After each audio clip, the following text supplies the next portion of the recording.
Kapod wang'yo mago mag tuke nyakwaro mgajuang riwruok matao tuke mag Okapu e pacho ka oyango jotugo madhi tuge na piny Kenya e piem mag manyo otiko mar yore tuke mag Olympics mibiro bagi e piny mar France higa mar 2024. Tim Kenya mane ochaki higni 10 mokalo omako thuolo mar adek e kind pinje mag Afrika ka bende giseyore tuke kaka mago mag Nations League, tuke mag Commonwealth kaachiel gi tuke mag World Championship mane obagi e piny mar Romania.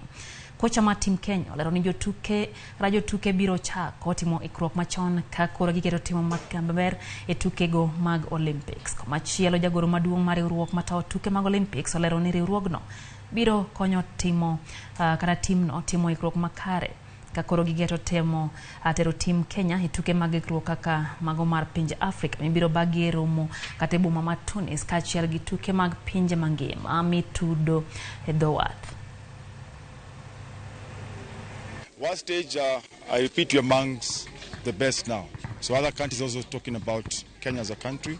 So we just need to work on certain areas. Of course, our shooting, our conditioning, and also probably open doors for people who are out. Because now we have so many players who are abroad that they want to come. We would like to give the basketball team slightly better opportunity than they have gotten in the past. One of them is early training, early preparation, and we are working extremely hard to be able to give them international exposure. We hope we can be able to send the team to several tournaments, not the specific Africa Championship or the World Championship, but build up matches so they can be able to come very, very close to their international counterparts.